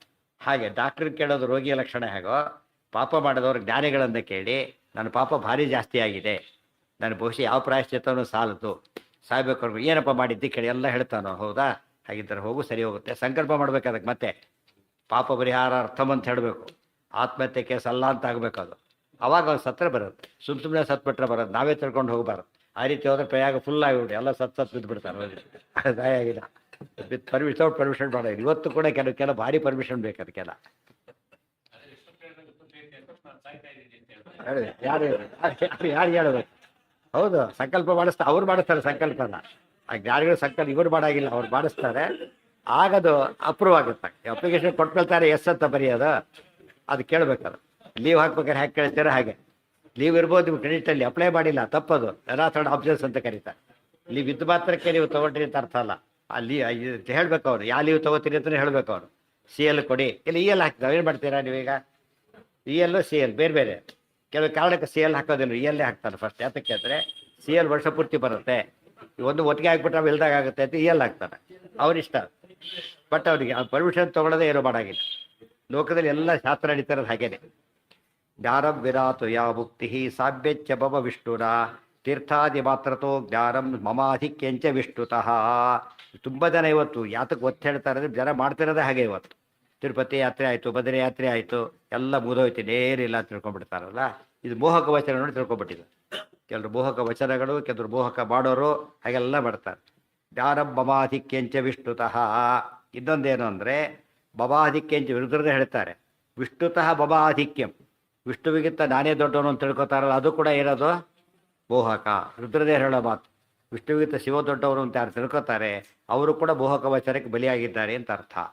ಅಭೇದಶ್ಚ ಅಸ್ಮದಾದೀನಾಂ, ಅಸ್ಮದಾದಿಗಳು ಜೀವರು, ಜೀವರಲ್ಲಿ ಭೇದ ಇಲ್ಲ ಅಂತ ತಿಳ್ಕೊತಾರಲ್ಲ, ಅದು ಮೋಹಕನೇ. ಮುಕ್ತಾನಾಂ ಹರಿಣಾ ತಥಾ, ಮುಕ್ತರಿಗೂ ದೇವರಿಗೂ ಭೇದ ಇಲ್ಲ ಅಂತ ಹೇಳ್ತಾರಲ್ಲ, ಅವರು ಕೂಡ ಮೋಹಕ ವಚನಕ್ಕೆ ಪಾತ್ರರಾದವರೇ. ಇತ್ಯಾದಿ ಸರ್ವ, ಇದು ಅಭೇದಶ್ಚಾಸ್ಪದಾದೀನಾಂ ಅದ್ವೈತ. ಮುಕ್ತಾರಾಮ್ ಹರಿಣಾ ತಥಾ ವಿಶಿಷ್ಟಾದ್ವೈತ. ಎಲ್ಲ ಮತಗಳು ಕೂಡ ಮೋಹಕ ಮತಗಳೇ. ಇತ್ಯಾದಿ ಸರ್ವಂ ಮೋಹಾಯ ಕಥ್ಯತೆ ಪುತ್ರನಾನ್ಯಥಾ. ನೋಡಿ, ಪುತ್ರ ಅಂತ ನಿಮ್ಗೆ ಯಾಕೆ ಗೊತ್ತಾಯ್ತು? ಅವ್ರು ಹೇಳಿ ಪುತ್ರ ಅಂತ ಸಂಬೋಧನೆ ಮಾಡ್ತಾರೆ. ಷಡ್ಮುಖ ಯಾರ ಮಗ? ಅದಕ್ಕೆ ಹೇ ಮಗನೇ ಕೇಳು ಅಂತ ಹೇಳ್ತಿದ್ದಾರೆ. ಪುತ್ರ ನಾನ್ಯಥ ಇತ್ಯಾದಿ ಸರ್ವಂ ಮೋಹಾಯ, ಅನ್ಯಥಾ ನ, ಮೋಹವಲ್ಲದೆ ಸತ್ಯ ಅಂತ ತಿಳ್ಕೊಂಡ್ಬಿಡಬಾರದು, ಮೋಹಕ ಅಂತಾನೆ ತಿಳ್ಕೊಬೇಕು. ಇತ್ಯಾದಿ ಸರ್ವಂ ಮೋಹಾಯ ಕಥ್ಯತೆ ಪುತ್ರನಾನ್ಯಥಾ. ಇದಿಷ್ಟು ಯಾವ ಪುರಾಣದ್ದು? ಸ್ಕಂದ ಪುರಾಣದ ವಾಕ್ಯ. ಮೊದಲು ಭವಿಷ್ಯತ್ ಪರ್ವ, ಆಮೇಲೆ ವರಾಹ ಪುರಾಣ, ಅದ್ರ ಜೊತೆಗೆ ಬ್ರಹ್ಮಾಂಡ ಪುರಾಣ, ಆಮೇಲೆ ಸ್ಕಂದ ಪುರಾಣ, ಈಗ ಪದ್ಮ ಪುರಾಣ ಕೋಟ್ ಮಾಡ್ತಾರೆ. ಎಲ್ಲ ಪುರಾಣಗಳ ಸಂದೇಶ ಹೇಗಿದೆ ಅಂತ ಕೇಳಿದರೆ ಒಂದೇ ರೀತಿ, ವ್ಯತ್ಯಾಸನೇ ಇಲ್ಲ. ಬ್ರಹ್ಮಾಂಡ ಪುರಾಣ ಅಂಬೋದು ರಾಜಸ, ಈ ಪದ್ಮ ಪುರಾಣ ಈ ಕೋಟ್ ಮಾಡೋ ಸಾತ್ವಿಕ, ಸ್ಕಂದ ಪುರಾಣ ತಾಮಸ. ಎಲ್ಲ ಟೈಪ್ ಪುರಾಣನ ಕೋಟ್ ಮಾಡಿದಾಗಾಯ್ತು. ಇತ್ಯಾದಿ ಸರ್ವಂ ಮೋಹಾಯ ಕಥ್ಯತೆ ಪುತ್ರನಾನ್ಯಥಾ. ಮುಕ್ತಂ ಪದ್ಮಪುರಾಣೇ ಚ ಶೈವಯೇ ಬಶಿವೇನತು ಯದುಕ್ತಂ ಹರಿಣಾ ಪೂರ್ವಂ ಉಮಾಯೈ ಪ್ರಾಹತದ್ಧರಃ. ಪದ್ಮಪುರಾಣದಲ್ಲಿ ಮಾತು ಬರುತ್ತೆ. ಏನು ಹೇಳ್ತಾರೆ ಈಗ? ಸ್ಕಂದ ಪುರಾಣದ ಮಾತು ಗಂಡನಾದಂಥ ರುದ್ರದೇವರು ಹೆಂಡತಿಯಾದ ಮಗನಾದ ಷಣ್ಮುಖನಿಗೆ ಹೇಳಿದ ಮಾತು. ಇಲ್ಲಿ ಗಂಡನಾದ ರುದ್ರದೇವರು ಹೆಂಡತಿಯಾದ ಪಾರ್ವತಿ ಹೇಳೋ ಮಾತೆ. ಹೇಳೋದು ಕಾಮನ್, ಅಲ್ಲಿ ರುದ್ರದೇವರು ಇದು ರುದ್ರದೇವರೇ. ಅಲ್ಲಿ ಕೇಳೋದು ಮಗ, ಇಲ್ಲಿ ಹೇಳೋದು ಹೆಂಡತಿ. ಸೊ ಹೆಂಡತಿ ಬುದ್ಧಿಯರು ಸತ್ಯ ಹೇಳ್ತಾರೆ, ಮಗನ ಬುದ್ಧಿಯರು ಸತ್ಯ ಹೇಳ್ತಾರೆ. ಅದ್ಮೇಲೆ ಇದು ಸಿದ್ಧಾಂತ ಇದೆ ಗೊತ್ತೆ. ಯಾವುದನ್ನ? ಎಲ್ಲ ವೇದವ್ಯಾಸ ದೇವರದೇ, ಎಲ್ಲ ವೇದವ್ಯಾಸ. 18 ಪುರಾಣ ಅಷ್ಟಾದಶ ಪುರಾಣ ನಮ್ಮ ಕರ್ತ ಸತ್ಯವತಿ ಸುತಃ. 18 ಪುರಾಣ ಬರೆದವರು ವೇದವ್ಯಾಸ ದೇವರೇ. ಉಪುರಾಣ ಬರೆಸೋದು ಎರಡೇ, ಅವರೇನೆ. ಉಕ್ತಂ ಪದ್ಮಪುರಾಣೇ ಚ ಶೈವಯೇ ವಶಿವೇನತು ಯದುಕ್ತಂ ಹರಿಣಾ ಪೂರ್ವಂ ಉಮಾಯೈ ಪ್ರಾಹತದ್ಧರಃ. ರುದ್ರರಿಗೆ ಏನು ಮಾಡ್ತಿದ್ದಾರೆ ಈಗ? ಹೆಂಡತಿ ಹೇಳ್ತಾ ಇದ್ದಾರೆ. ಏನು ಹೇಳ್ತಾರೆ ಅಂದರೆ, ಪೂರ್ವಂ ಹರಿಣಾ ಯದುಕ್ತಂ, ನನಗೆ ದೇವ್ರ ಹಿಂದೆ ಹೇಳಿದ್ದೆ ನೀವು ಮಾಡ್ತಾ ಇದ್ದೇನೆ ಅಂತ ಹೆಂಡತಿ ತಿಳಿಸ್ತಾ ಇದ್ದಾರೆ. ಅವ್ರು ಕೇಳ್ತಾರೆ, ಯಾರು ಪಾರ್ವತಿ ಪದ್ಮನಾಭದ ಬರುತ್ತದು, ಇಷ್ಟೆಲ್ಲ ಹೇಳ್ತೀರಲ್ಲ ನೀವೀಗ, ಬಾಯ ನೋಡಿದರೆ ಭಸ್ಮ ಹಚ್ಕೊಂಡಿದ್ದೀರಿ, ಗೊತ್ತಾಯ್ತಾ, ನಿಷಿದ್ಧವಾದ ಕೆಲಸ ಮಾಡ್ತೀರಿ, ರುದ್ರ ವಾಸ ಮಾಡ್ತೀರಿ, ಮತ್ತೆ ಹೇಳೋದು ನೋಡಿ ಸರ್ವೋತ್ತಮತ್ತು ಹೇಳ್ತಾ, ಹೌದು ಇದು ಬ್ಯಾಕ್ಗ್ರೌಂಡ್ ಇದೆ ಅಂತ ಹೇಳ್ತಾರೆ. ಬ್ಯಾಕ್ಗ್ರೌಂಡ್ ಇದೆ, ದೇವರು ಅಪ್ಪಣೆ ಮಾಡಿದ್ದಾರೆ, ಅದಕ್ಕೆ ನಾನು ಇರೋದು ಹೀಗೆ, ಹೇಳೋದು ಮಾತ್ರ ಸತ್ಯ. ಅವರಿಗೆ ಮೋಹಕವಾಗಿ ಏನೋ ಹೇಳ್ತೇನೆ, ನಿಮಗೆ ಮಾತ್ರ ಏನು ಹೇಳ್ತಿದ್ದೇನೆ, ಸತ್ಯವನ್ನು ಹೇಳ್ತೇನೆ ಅಂತ ಹೇಳಿ. ಅಲ್ಲ ಬರೇಟ್ರ ಅದು ಅಲ್ಲ, ತಾತ್ವಿಕ, ಇದು ಮೋಹಕ.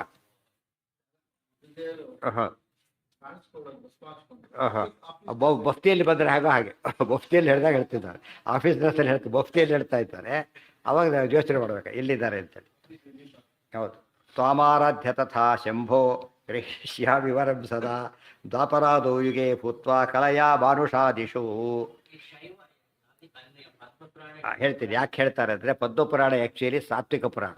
ಶೈವೆ ಅಂತ ಯಾತಕ್ಕೆ ಕೋಟ್ ಮಾಡಿದರು ಅಂದರೆ, ಪದ್ಮಪುರಾಣದಲ್ಲಿ 3 ಭಾಗನೂ ಇದೆ, ಸಾತ್ವಿಕ ಭಾಗ, ರಾಜಸ ಭಾಗ, ಎಲ್ಲ ಪುರಾಣದಲ್ಲೂ 3 ಭಾಗ ಇದೆ. ಈ ಕೋಟ್ ಮಾಡೋ ವಿಷಯ ಎಲ್ಲಿ ಬಂದಿದೆ ಅಂದರೆ ತಾಮಸ ಭಾಗದಲ್ಲಿ ಬಂದಿದೆ. ತಾಮಸ ಭಾಗದಲ್ಲಿ ಕೂಡ ಕರೆಕ್ಟಾಗಿ ಬಂದಿದೆ ಅಂದಮೇಲೆ ಸತ್ಯ ಅಂತ ಆಯ್ತಲ್ಲ, ಅರ್ಥ ಆಯ್ತಾ ಈಗ? ತಾಮಸ ಭಾಗದಲ್ಲೂ ಕೂಡ ಏನಂತ ಹೇಳಿದ್ದಾರೆ, ವಿಷ್ಣು ಸರ್ವೋತ್ತಮತ್ವನೇ ಹೇಳಿದ್ದಾರೆ, ಅದ್ಮೇಲೆ ಪರಮರಹಸ್ಯ ಅಂತ ಅರ್ಥ. ಶೈವ ಭಾಗೆ ಅಂತ ಅರ್ಥ, ಶೈವ ಭಾಗದಲ್ಲಿ ಬಂದಿದೆ. ರಾಜರಸೊಳಗೆ ಎಲ್ಲ ಬರೀತಾರೆ ಟಿಪ್ಪಣಿ ಒಳಗೆ, ಪದ್ಮಪುರಾಣ ಸಾತ್ವಿಕನೇ. ಅಷ್ಟೇ ಅಲ್ಲ, ಸಾತ್ವಿಕ ಪುರಾಣ ಅತಿ ದೊಡ್ಡ ಪುರಾಣ ಸಾತ್ವಿಕದಲ್ಲಿ ಯಾವುದೋ ಪದ್ಮಪುರಾಣಕ್ಕೆ 60,000 ಶ್ಲೋಕ, ಅದು 80,000 ಶ್ಲೋಕ. ಅದು ತಾಮಸ ಪುರಾಣದ ಸ್ಕಂದ ಪುರಾಣ 81,000, ಇದು 60,000. ಅಂದ್ರೆ ಏನಾಯ್ತು ಅಲ್ಲಿಗೆ? ತಾಮಸ ಪುರಾಣ ಸಂಖ್ಯೆ ಜಾಸ್ತಿ ಇದೆ, ಇದು ಕಡಿಮೆ ಇದೆ. ಸಾತ್ವಿಕರೇ ಕಡಿಮೆ ಇದೆ, ಸಾತ್ವಿಕರ ಸಂಖ್ಯೆ ಕಡಿಮೆ ಆದ್ದರಿಂದ ಪುರಾಣ ಶ್ಲೋಕರ ಸಂಖ್ಯೆನೂ ಕಡಿಮೆ ಇದೆ. ಅದರಿಂದ ಸಾತ್ವಿಕ ಸಂಖ್ಯೆಯಲ್ಲಿ ದೊಡ್ಡ ಪುರಾಣ ಪದ್ಮಪುರಾಣ, ಅದು ಶೈವ ಭಾಗದಲ್ಲಿ ಬಂದಿದೆ. ಶಿವೇನತ್ತು ಶೈವ ಭಾಗದಲ್ಲಿ ಶಿವನೇ ತನ್ನ ಹೆಂಡತಿಯಾದ ಪಾರ್ವತಿ ದೇವಿ ಹೇಳ್ತಾ ಇದ್ದಾರೆ, ನೋಡು ಶಂಭೋ, ವಿಷ್ಣು ಹೇಳಿದ್ದ ನನಗೆ, ಶಂಭೋ ತ್ವಾಮಾರಾಧ್ಯ ವರಂ ಸದಾ ಗ್ರಹಿಷ್ಯಾಮಿ. ರುದ್ರದೇವರೇ, ನಾನು ಮುಂದೆ ಏನು ಮಾಡ್ತೇನೆ ಗೊತ್ತಾ, ದ್ವಾಪರಾದೋ ಯುಗೆ ಭೂತ್ವ, ದ್ವಾಪರಾದಿ ಯುಗಗಳಲ್ಲಿ, ದ್ವಾಪರಾದಿ ಶಬ್ದಕ್ಕೆ ದ್ವಾಪರಕ್ಕಿಂತ ಆದಿ ತ್ರೇತಾಯುಗ, ಅಲ್ಲಿ ರಾಮೇಶ್ವರದಲ್ಲಿ ಮಾಡ್ತೇನೆ ಅಂತ ಅರ್ಥ. ದ್ವಾಪರ ಕೃಷ್ಣಾವತಾರದಲ್ಲಿ ಮಾಡ್ತೇನೆ ಅಂತ ಅರ್ಥ. ಕೈಲಾಸ ಯಾತ್ರೆ ಹೋಗಿ ಮಕ್ಕಳಿಲ್ಲ ಅಂತ ಹೇಳ್ತಾರಲ್ಲ, ಅಲ್ಲಿ ರಾವಣನ ಕೊಂದ ಪಾಪ ಅಂತೇಳಿ ನಟನೆ ಮಾಡಿದ ಅಲ್ಲಿ. ಇವೆಲ್ಲ ಏನಿವೆಲ್ಲ ಮೋಹಕ. ದ್ವಾಪರಾದೋ ಯುಗೆ ಭೂತ್ವ, ಕೃತಯುಗದಲ್ಲಿಲ್ಲ. ಯಾತಕ್ಕೆ? ಕೃತಯುಗ ಮೋಹ ಇಲ್ಲ ಕೃತಯುಗದಲ್ಲಿ. ಯಾಕೆ? ಎಲ್ಲ ಇರೋರು ಯಾರಲ್ಲಿ? ಎಲ್ಲ ಸ್ವವ್ಯೂಹದಲ್ಲಿ, ಶುದ್ಧ ತಮ್ಮದೇ ಫೀಲ್ಡ್ ಆದ್ದರಿಂದ ಮೋಹ ಮಾಡೋಕ್ಕೆ ಕಾರಣ ಇಲ್ಲ. ಜನ ಭಿಕ್ಷೆಂಡಾದಾಗ ಏನು ಮಾಡಬೇಕಾಗ? ಮೋಹ ಮಾಡೋದು. ಯಾಕೆ? ಅವು ಇವರಿಗೆ ಸರಿಯಾಗಿ ತಿಳಿಬೇಕು, ಅವ್ರಿಗೆ ತಿಳಿಬಾರ್ದು. ಎಲ್ಲ ಸರಿಯಾಗಿದ್ದವ್ರು ಏನು ಮಾಡಬೇಕಾಗ? ತಿಳಿಯ ನೆಸಿಟಿನೇ ಇಲ್ಲ. ಯದುಕ್ತ ಭರಿಣಾ ಪೂರ್ವಂ ಉಮಾಯೈ ಪ್ರಾಹತದ್ಧರ ತ್ವಾಮಾರಾಧ್ಯ ತಥಾ ಶಂಭೋ ಗೃಹೀಷ್ಯಾಮಿ ವರಂ ಸದಾ. ತ್ವಾಮಾರಾಧ್ಯ ತಥಾ ಶಂಭೋ ಗೃಹೀಷ್ಯಾಮಿ ವರಂ ಸದಾ. ಯಾವಾಗಲೂ ಕೂಡ ನಿನ್ನ ಪೂಜೆ ಮಾಡಿ ವರ ತಗೋತೇನೆ. ಯಾವಾಗ? ದ್ವಾಪರಾದೋ ಯುಗೇ ಭೂತ್ವ ಕಲಯಾ ಭೂತ್ವ, ಅಂದರೆ ಅವತಾರವನ್ನು ಮಾಡಿದಾಗ ನಾನು ಮಾಡ್ತೇನೆ. ಮಾನುಷಾದಿಷು ಅಂದ್ರೇನು? ಮನುಷ್ಯಾದಿ ರೂಪದಲ್ಲಿ ಅವತಾರವನ್ನು ಮಾಡ್ತೇನೆ, ದ್ವಾಪಾದಿಗಳಲ್ಲಿ ಅವತಾರವನ್ನು ಮಾಡ್ತೇನೆ, ನಿರುಕೃತ ತಪಸ್ಸು ಮಾಡ್ತೇನೆ, ತ್ವಾಮಾರಾಧ್ಯ ತಪಸ್ಸು ಮಾಡ್ತೇನೆ, ವರ ತಗೊಳ್ತೇನೆ. ಯಾತಕ್ಕೋಸ್ಕರ? ಓಹೋ, ವಿಷ್ಣುವೇ ಶಿವನ ಆರಾಧನೆ ಮಾಡಿ ವರ ತಗೊಂಡಿರ್ಬೇಕಾದ್ರೆ ಯಾರು ದೊಡ್ಡವರು ಅಂತ ಜನ ತಪ್ಪು ತಿಳ್ಕೊಳ್ಳಿ ಅಂತ ಹಾಗೆ ಮಾಡ್ತೇನೆ. ಅರ್ಥ ಆಯ್ತು? ಯೋಚನೆ ಮಾಡಿದ್ರೆ ಗೊತ್ತಾಗತ್ತೆ ಅಲ್ಲ ಅಂಥೇಳಿ. ಆದರೆ ನೋಡೋರಿಗೆ ಏನು ಅನಿಸುತ್ತೆ? ಓ, ಇದೇ ಸತ್ಯ ಆಗಿದ್ದರೆ. ಕೆಲವರು ಅದು ನೋಡಿದ ತಕ್ಷಣ ತಪ್ಪು ತಿಳ್ಕೊಳ್ಳೋ ಜನ ಗುಂಪಿನವ್ರು ಇರ್ತಾರೆ. ಅದು ವಿಚಾರ ಮಾಡೋದಿಲ್ಲ, ಬ್ರಹ್ಮ ಜಿಜ್ಞಾಸ ಮಾಡೋದಿಲ್ಲ. ಅವರು ಏನು ಮಾಡ್ತಾರೆ? ಯಾರದ ಮನೆಗೆ ಹೋದ ವಯಸ್ಸಾದ ಒಬ್ಬ ವ್ಯಕ್ತಿ, ಒಬ್ಬೊಬ್ಬರ ಏನೋ ಕೇಳ್ತಾ ಇದ್ದಾರೆ, ದಯವಿಟ್ಟು ನಾನು ಕೊಡು ಅಂತ ಕೇಳ್ತಾರೆ. ಎಲ್ಲ ಯಾರೋ ನೋಡ್ತಾರೆ, ಎಷ್ಟು ಆಸೆ ಮುದುಕ ಇವನು, ಪಾಪ ಕೂಸು ಏನೋ ಇಟ್ಕೊಂಡಿದೆ, ಗೊತ್ತಾಯ್ತಾ, ತೊಗೊಳಕ್ಕೆ ಹೋಗ್ತಾನೆ. ಯಾವನೋ ಪಾಪ ದೊಡ್ಡವರು ಕೊಟ್ಟಿಲ್ಲ ಇವರಿಗೆ, ಆ ಮಗುನ ಕೇಳಿ ಕಿತ್ಕೋತಾ ಇದ್ದಾರೆ ತಿಳ್ಕೊಂಬಿಟ್ಟಿದ್ದಾರೆ. ಆಮೇಲೆ ಒಂದು ನೋಡಿದ್ರೆ ತಾತ ಆಡಿಸ್ತಾ ಇದ್ದಾರೆ ಅಷ್ಟೇ. ಆ್ಯಕ್ಚುಲಿ ಆಗಿರೋದೇನಲ್ಲಿ ಅವ್ರು ಕೊಡೋದೆಲ್ಲ ಮಗು ಹಿಡಿದು ಅಳ್ತಾ ಕೂತ್ಬಿಡ್ತಾರೆ. ಅದೆಲ್ಲ ಯಾತಕ್ಕೆ ಮಾಡ್ತಾ ಇರೋದೆ? ಆಟ ಆಡ್ತಿರೋದು ಅಷ್ಟೇ. ಇಲ್ಲಿ ಇವರೇನು ತಿಳ್ಕೊಬಿಟ್ಟ, ಹೊಸಬ ಯಾವನ ಕಳ್ಳ ಬಂದು ಮಗುನ ಕಿತ್ಕೊತಾರೆ ತಿಳ್ಕೊಂಬಿಟ್ಟಿದೆ. ಅದು ಫೀಲ್ಡ್ ಕಾಂಟೆಸ್ಟ್ ಗೊತ್ತಿದೆ, ಜಿಜ್ಞಾಸೆ ಮಾಡಿದ್ರೆ ಗೊತ್ತಾಗುತ್ತೆ ಅದೆಲ್ಲ. ಯಾರು ಪೂಜೆ ಮಾಡ್ತಿರೋದು? ವಿಷ್ಣು. ಯಾರು ಪೂಜೆ ಮಾಡ್ತಾರೆ? ಮೊಮ್ಮಗನ ಪೂಜೆ, ರುದ್ರದೇವರು ಮೊಮ್ಮಗ. ಅದು ವರ ಕೇಳ್ತಾನೆ. ಇವ್ರಿಗೆ ವರ ಕೊಡೋ ತೀತ್ನ, ವರದೇಶ ವರಪ್ರದ, ಅವನೇ ಕೇಳ್ತಾನೆ. ಇರೋ ಕಾರಣ ಇದೆ, ತಿಳ್ಕೊಂಡ್ರೆ ಸಾಕು. ಬಿಟ್ಟು ಏನು ಮಾಡ್ತಾರೆ? ಹಾಗೆ ತಿಳ್ಕೊಂಡ್ಬಿಡ್ತಾರೆ. ಅದೆಲ್ಲ ಮೋಹಕ. ಕಲಾ ಅಂದ್ರೇನು? ಒಂದು ಅವತಾರ ಅಂತ ಅರ್ಥ. ಕಲ ಅವತಾರ ರೂಪದಿಂದ ಹಾಗೆ ಮಾಡ್ತೇನೆ. ಸ್ವಾಗಮೈಹಿ ಕಲ್ಪಿತೈಸ್ತ್ವಂಚ ಜನಾದ್ಮದ್ ವಿಮುಖಾನ್ ಕುರು. ಇದು ಒಂದು ಭಾಗ. ಜನ ಮೋಸ ಹೋಗ್ಲಿಕ್ಕೆ ಸಾಕಷ್ಟು. ಜೊತೆಗೆ ನೀವಕ್ಕೆ ಆಗಮ ಬರೀರಿ, ಸೇವಾಗಮ ಬರೀರಿ, ಪಾಶುಪತಾಗಮ ಬರೀರಿ. ಅದು ಬೇಸಿಲ್ಲ. ಕಲ್ಪಿತೈಹಿ ಎಲ್ಲ ಏನವು ಫಿಕ್ಷನ್, ಅದು ಬೇಸಿಸೇ ಇಲ್ಲ. ಜನಾದ್ಮದ್ ವಿಮುಖಾನ್ ಕುರು. ಸರ್ವೋತ್ತ ಹೇಳ್ಕೊಬೇಡಿ. ಗೋಪಯ ನನ್ನನ್ನು ಆರಾಧನೆ ಮಾಡದಂತೆ ಮಾಡಬೇಕು. ನನ್ನ ವಿಷಯ ಹೇಳಬಾರ್ದು. ಸೃಷ್ಟಿರೇ ಉತ್ತರಾಧಾರ. ಆ ಜಗತ್ತೇನಾಗುತ್ತಾಗ ತಲೆ ಕಡೆಗೆ ಹೋಗಿಬಿಡು. ಅಯೋಗ್ಯರೆಲ್ಲ ಹಾಳಾಗಿ ಹೋಗ್ತಾರೆ, ಯೋಗ್ಯರು ಉದ್ಧಾರ ಆಗ್ತಾರೆ. ಹೀಗೆ ಮಾಡುವಂತ ಯಾರು ಹೇಳಿದ್ದಾರೆ ನನಗೆ? ಯಾರಾಡು ಸುತ ಹೇಳಿದ್ದಾರೆ. ಅದಕ್ಕೆ ನಾನು ಮಾಡ್ತಿದ್ದೇನೆ. ಅವ್ರು ಕೇಳಿದ್ರು ಮಾಡಿ ತಪ್ಪಲ್ವಾ ಅಂತ ಅನಿಸೋದಿಲ್ಲ. ತಪ್ಪಲ್ಲ. ಯಾತಕ್ಕೆ ಹಾಗೆ ಹೇಳಿದ್ದಾರೆ? ಇವತ್ತು ಆಫೀಸ್ ಡ್ರೆಸ್ಸಲ್ಲೇ ಹೋಗ್ಬೇಕು. ಅವನು ಹೋಗಿಲ್ಲ. ಯಾತಕ್ಕೆ ಅಂದರೆ ಆರ್ಡರ್ ಮಾಡಿದ್ದೆ, ನೀವು ಮಫ್ತಿಯಲ್ಲಿ ಕೆಲಸ ಮಾಡ್ಕೋ ಅಂತ ಹೇಳ್ಬಿಟ್ಟಿದ್ದ. ಅವತ್ತು ತಪ್ಪಲ್ಲ. ಸುಮ್ಮನೆ ಬಂದ ಅವರು ತಪ್ಪದು. ಯಾಕೆ ಆರ್ಡರ್ ಹೋದ್ರೆ ಏನರ್ಥ? ಸರಿಯಾದ ಮಾತು. ಅದಕ್ಕೆ ವಿಷ್ಣುರಾಗಿದ್ದ ಇದು ಹಿಂದೆ ಹೇಳಿದ್ರು. ಏಷಮೋಹ ಸೃಜಾಮ್ಯಾಶು ತ್ವಂಚರುದ್ರ ಮಹೋಶಾಸ್ತ್ರಾಣಿ ಕಾರ್ಯ ಅಂತ ಹೇಳಿದ್ದದು ವರಾಹ ಪುರಾಣ, ಇದು ಪದ್ಮ ಪುರಾಣ. ಎರಡು ಏನಾಗ್ತವೆ ಈಗ? ಎಲ್ಲ ಬ್ಯಾಚ್ ಆಗ್ತವೆ. ಅಚ ವೈಷ್ಣವ ಶಾಸ್ತ್ರೇಶು ವೇದೇಶ್ವಪಿ ಹರೇ ಪರಹ. ವೈಷ್ಣವ ಶಾಸ್ತ್ರಗಳಲ್ಲಾಗಲಿ ವೇದಗಳಲ್ಲಾಗಲಿ ಏನು ಬಂದಿಲ್ಲ? ಹರೇ ಪರಹ ಕ್ವಚಿತ್ ರಾವುಕ್ತ. ಹರಿಗಿಂತ ಮೇಲೊಬ್ಬರಿದ್ದಾರೆ ಅಂತ ಹೇಳಿಲ್ಲ. ಪುರಾಣಗಳಲ್ಲಿ ಮಾತ್ರ ಹೇಳಿದ್ದಾರೆ, ಅದ್ರಲ್ಲಿ ಹೇಳಿಲ್ಲ. ಯಾಕೆ? ಇದು ಮೋಹಕ ಶಾಸ್ತ್ರ. ವೇದಗಳ ನಿತ್ಯ ಶಾಸ್ತ್ರ. ಅದರಲ್ಲಿ ಮೋಹಕ ವಿಷಯ ಬಂದಿಲ್ಲ, ಇದರಲ್ಲಿ ಬಂದಿದೆ. ಕ್ವಚಿದುಕ್ತೋ ಅನ್ಯಶಾಸ್ತ್ರೇಶು ಪರಮೋ ವಿಷ್ಣುರುಯಿರಿತಃ. ಅಂದರೆ ವೈಷ್ಣವ ಶಾಸ್ತ್ರಗಳಲ್ಲಿ ವೇದಗಳಲ್ಲಿ ಹರಿಯೇ ಸರ್ವೋತ್ತಮ ಅಂತ ಹೇಳಿದ್ದಾರೆ, ಹರಿಗಿಂತ ಬೇರೆಯವರು ಸರ್ವೋತ್ತಮ ಅಂತ ಹೇಳಿಲ್ಲ. ಇನ್ನೊಂದು ಮಾತು ಅಂದರೆ ಲೌಕಿಕ ಶಾಸ್ತ್ರಗಳಲ್ಲೂ ಕೂಡ ಎಷ್ಟೋ ಕಡೆ ಏನು ಹೇಳ್ತಾರೆ? ವಿಷ್ಣು ಸರ್ವೋತ್ತಮ ಅಂತ ಹೇಳಿದ್ದಾರೆ. ಭಾಳ ಇಂಟ್ರೆಸ್ಟಿಂಗ್. ಪುರಾಣಾದಿಗಳಲ್ಲಿ ವಿಷ್ಣು ಸರ್ವೋತ್ತಮತ್ವ ಬೇರೆ ಕೆಲವು ಕಡೆ ಹೇಳಿದ್ದಾರೆ. ಲೌಕಿಕ ಶಾಸ್ತ್ರದಲ್ಲಿ ವಿಷ್ಣು ಸರ್ವೋತ್ತಮತ್ವನೇ ಹೇಳಿದ್ದಾರೆ. ಭಾರಿ ಇಂಟ್ರೆಸ್ಟಿಂಗ್ ಅಂಶಗಳು. ನಿಮಗೆ ಅದು ಗೊತ್ತಾಗಬೇಕಾದ್ರೆ ಈ ಅಂಗಡಿಯಲ್ಲಿ ಸಿಗುತ್ತೆ, ಕೆಲವು ಬುಕ್ಸ್ಗೆಲ್ಲ ಸಿಗುತ್ತೆ. ಆ ಕಡೆ ಯಾರ್ಯಾರೋ ಪ್ರಿಂಟ್ ಮಾಡಿಸಿರ್ತಾರೆ. ಇದು ನಮ್ಮಲ್ಲಿ ಕಡಿಮೆ, ಧಾರವಾಡ ಕಡೆ ಭಾರಿ ಜಾಸ್ತಿ. ಯಾರ್ಯಾರು ಪುಸ್ತಕ ಪ್ರಿಂಟ್ ಮಾಡಿಸಿರ್ತಾರೆ. ಜ್ಯೋತಿಷ್ಯದ ಬಗ್ಗೆ ಯಾರು ಪ್ರಿಂಟ್ ಮೊದಲು ಶುರು ಮಾಡಬೇಕಾದ್ರೆ ಧಾರಾಡಿದ ಸೃಷ್ಟಿಯನ್ನು ಮಾಡಿದ ಹಾಗೆ ಬರೆದಿರ್ತಾರೆ. ಅದು ಎಲ್ಲಿ ಎಂಥ ಪುಸ್ತಕ ಅವೆಲ್ಲ ಕೂಡ ಮೋಸ್ಟ್ ಅನಾಥರೈಸ್ಡ್ ಬುಕ್ಸ್ ಅವೆಲ್ಲ. ಅದರಲ್ಲೂ ಏನು ಬಂದಿದೆ? ವಿಷ್ಣು ಊರಿದ್ದ, ರಾಬಿಕ ಬದಿಯವರು ಹುಟ್ಟಿದ್ರು, ಉದ್ಯ ಶುರುವಾಯಿತು, ಜ್ಯೋತಿಷ್ ಶಾಸ್ತ್ರ ಹೀಗೆ ಬಂತು ಎಲ್ಲ ಕಥೆ ಶುರು ಮಾಡ್ತಾರೆ. ಅಲ್ಲೂ ಏನು ಬಂತಲ್ಲಿ? ವಿಷ್ಣು ಸರ್ವೋತ್ತಮನೇ ಬಂತು. ಅವ್ರ ಬಾಯಲ್ಲೂ ಕೂಡ. ಅದು ಯಾತಕ್ಕೆ ಅಂದರೆ ಅದು ರಕ್ತಗತವಾಗಿಬಿಟ್ಟು ಕೆಲವು ಸತ್ಯಗಳಿಂದ ಏನು ಮಾಡೋಕ್ಕೆ ಬರೋದಿಲ್ಲ, ಮುಚ್ಚಿರ್ಲಕ್ಕಾಗೋದಿಲ್ಲ. ವಿಷ್ಣು ಸರ್ವೋತ್ತಮತ್ವ ಉಳಿದೋರ ಬಾಯಲ್ಲಿ ಕೂಡ ಬರೋಷ್ಟ್ರ ಮಟ್ಟಿಗೆ ಏನಾಗಿದೆ? ಸತ್ಯವಾದ ಸಂಗತಿ ಅಂತ ಹೇಳಿದ್ರೆ ಕೋಟ್ ಮಾಡ್ತಾರೆ. ಯಾರು? ಹೌದು ಹೌದು ಹೌದು. ಪರಮೋ ವಿಷ್ಣುರೀರಿತಃ. ವಿಷ್ಣು ಸರ್ವೋತ್ತಮತ್ವ ಹೇಳಿದ್ದಾರೆ. ನಿರ್ದೋಷತ್ವಾಚ್ಯ ವೇದಾನಾಂ ವೇದೋಕ್ತಂ ಗ್ರಾಹ್ಯವೇವಹಿ. ವೇದ ಪುರಾಣದಲ್ಲಿ ಫ್ಲಾಶ್ ಬಂದಾಗ ಏನು ಮಾಡಬೇಕಾಗ? ವೇದಗಳು ಹೇಳಿದ್ದನ್ನೇ ಕೇಳಬೇಕು. ಯಾತಕ್ಕೆ? ನಿರ್ದೋಷತ್ವಾಚ್ಯ, ಅಪೌರುಷಯವಾದ್ದರಿಂದ ಅಲ್ಲಿ ಶಂಕೆಗೆ ಅವಕಾಶನೇ ಇಲ್ಲ. ವೇದೇಶ್ವೈಪರೋ ವಿಷ್ಣು ಸರ್ವಸ್ಮಾದುಚ್ಯತೆ ಸದಾ. ವೇದಗಳಲ್ಲಿ ವಿಷ್ಣುವೇ ಸರ್ವೋತ್ತಮ, ಪರಹ, ಹರಿರೇವ ಪರಹ, ವಿಷ್ಣು ಪರಹ ಅಂತ ಯಾವಾಗಲೂ ಹೇಳ್ತಾರಾದ್ದರಿಂದ ಗೊಂದಲಕ್ಕೆ ಅವಕಾಶನೇ ಇಲ್ಲ. ಇಷ್ಟೆಲ್ಲ ಹೇಳಿ ಈಗ ಶುರು ಮಾಡ್ತೇವೆ. ವೇದವಾಕ್ಯ ಕೋಟ್ ಮಾಡ್ತೇವೆ. ವೇದಗಳಲ್ಲಿ ಹೇಳ್ತಾರೆ ಅಂತ ಹೇಳ್ತೀರಲ್ಲ, ವೇದ ಎಲ್ಲಿ ಹೇಳಿದ್ದಾರೆ ತೋರಿಸಿ ಅಂದರೆ ಕೊಟ್ಟೆ ಹೇಳ್ಕೊಡ್ತಾ ಹೋಗ್ತಾರೆ. ಎಷ್ಟು ವಾಕ್ಯ ಕೊಡ್ತಾರೆ ನೋಡಿ, ವೇದಗಳ ವಾಕ್ಯಗಳನ್ನ ಕೊಟ್ಟುಬಿಟ್ಟು ಇದರಲ್ಲೆಲ್ಲ ಏನು ಬಂದಿದೆ? ವಿಷ್ಣು ಸರ್ವೋತ್ತಮತ್ವ ಬಂದಿದೆ. ಆದ್ದರಿಂದ ವೇದೋಕ್ತವಾದ ಸರ್ವೋತ್ತಮ ದೇವತೆ ಯಾರು? ವಿಷ್ಣುವೇ. ಪುರಾಣದಲ್ಲಿ ಕೂಡ ಅದಕ್ಕೆ ಅನುಕೂಲವಾಗಿದ್ದಾಗ ಅದೇ ಒಪ್ಪಬೇಕು, ಬೇರೆ ಬಂದಾಗ ಮೋಹಕ ಅಂತ ತಿಳ್ಕೊಬೇಕು. ಪುರಾಣಗಳಲ್ಲಿ ಬೇರೆಯವರು ಸರ್ವೋತ್ತಮ ಅಂತ ಕರೆಯುವ ಪ್ರಸಂಗ ಬಂದಿದ್ದರೆ ಅದು ಮೋಹಕ. ವೇದಗಳಲ್ಲಿ ಪ್ರಸಂಗ ಬಂದಿಲ್ಲ. ಅದು ಯಾವ ನಿತ್ಯಶಾಸ್ತ್ರವಾದ್ದರಿಂದ, ಸದಾ ಪ್ರಮಾಣವಾದ್ದರಿಂದ ಅದಕ್ಕೆ ಅದರಲ್ಲಿ ಏನು ಹೇಳಿದ್ರೆ ಒಪ್ಪಲೇಬೇಕು. ಇವೆಲ್ಲ ಬೇಸಿಕ್ ಪ್ರಿನ್ಸಿಪಲ್ಸ್. ಇವೆಲ್ಲ ಬಿಗಿನರ್ಸ್ ಯಾರೇ ಬಂದರೂ ಕೂಡ ತಾತ್ಪರ್ಯ ಓದೋ ಹೊತ್ತಿಗೆ ಏನಾಗ್ಬಿಡ್ತಾರೆ ಅವರು? ಯಾವುದು ಪ್ರಮಾಣ, ಯಾವುದು ಅಪ್ರಮಾಣ, ಯಾವುದು ನಂಬಬೇಕು ಎಲ್ಲ ಕ್ಲಿಯರಾಗಿ ಗೊತ್ತಾಗ್ಬಿಟ್ಟು. ಮೊದಲೇ ಅಧ್ಯಾಯ ಓದೋ ಹೊತ್ತಿಗೆ ಸಕಲ ಶಾಸ್ತ್ರಾರ್ಥ ಸಂಗ್ರಹ ಅಂತ ಹೆಸರಿಟ್ಟಿದ್ದಾರೆ ಆಚಾರ್ಯರಿಗೆ. ಸರ್ವಶಾಸ್ತ್ರಾರ್ಥ ಸಂಗ್ರಹ ಅಂತ ಹೆಸರಿದಕ್ಕೆ. ಅಡುಭಾಷ್ಯಕ್ಕೂ ಸರ್ವಶಾಸ್ತ್ರಾರ್ಥ ಸಂಗ್ರಹ ಅಂತ ಹೆಸರಿಟ್ಟಿದ್ದಾರೆ. ಅಡುಭಾಷ್ಯ 32 ಶ್ಲೋಕ. ಇದು ತುಂಬ ಇದೆ, ಅದು ಎಕ್ಸ್ಪ್ಯಾಂಡೆಡ್ ಫಾರಮ್ ಇದ್ದಾಗಿದೆ. ಸರಿಯಾಗಿ ಓದ್ಕೊಂಡ್ಬಿಟ್ರೆ ಅನೇಕ ಪ್ರಮೇಯ ತಿಳಿಯುತ್ತೆ. ಅಲ್ಲ ಎಲ್ಲ ಪ್ರಮೇಯ ತಿಳಿದೋದು. ಸರಿಯಾಗಿ ಓದ್ಬೇಕಾದ್ರೆ ಯಾವುದೂ ಮಿಸ್ ಮಾಡ್ಕೋಬಾರ್ದು. ಮತ್ತೆ ಅಲ್ಲಿ ಹೇಗೆ ಇಲ್ಲಿ ಹೇಗಿದೆ ಕೇಳಬಾರ್ದು. ಇದು ಫೈನಲ್. ಇದು ಉಳಿದ ಕಡೆ ಯಾರು ಹೇಳಿ ಏನು ಮಾಡಬೇಕಾದ್ರೆ ಬೇರೆ ಕಡೆಗೆ ತಕ್ಕಂತೆ ಓದಬೇಕೇ ಹೊರತು ಅದಕ್ಕೆ ತಗದು ಇದನ್ನು ಅಡ್ಜಸ್ಟ್ ಮಾಡಬಾರ್ದು. ಆಚಾರ್ಯ ಏನು ಹೇಳ್ತಾರೆ ಏನದು ಫೈನಲ್. ನಮಗೆ ಎಲ್ಲೋ ಕೇಳಿದ್ದ ಇಟ್ಕೊಂಡು ನಮಗೆ ಹೀಗೆ ಗೊತ್ತಿದೆ, ಅವ್ರು ಹೀಗೆ ಹೇಳ್ತಾರೆ ಅಂದರೆ ನಾವು ಹೀಗೆ ಜಾಸ್ತಿ ಗೊತ್ತಿದೆ ಅಂತ ಹೇಳ್ಬಿಡುತ್ತೆ. ಆಮೇಲೆ ಹಾಗೆ ಮಾಡ್ಕೋಬಾರ್ದು. ಅಲ್ಲಿಗಿರಲಿ, ನಾಳೆ ದಿವಸ ಬುದ್ಧಿರ ಪಾಠ. ಸರ್ವೇಂದ್ರಿಯ ಪ್ರೇರಕೇನ ಶ್ರೀ ಪ್ರಾಣಪತಿನೇರಿತಃ ಯದವೋಚಮಹಂ ತೇನ ಈಯತಾಂ ಕಮಲಾಲಯಃ.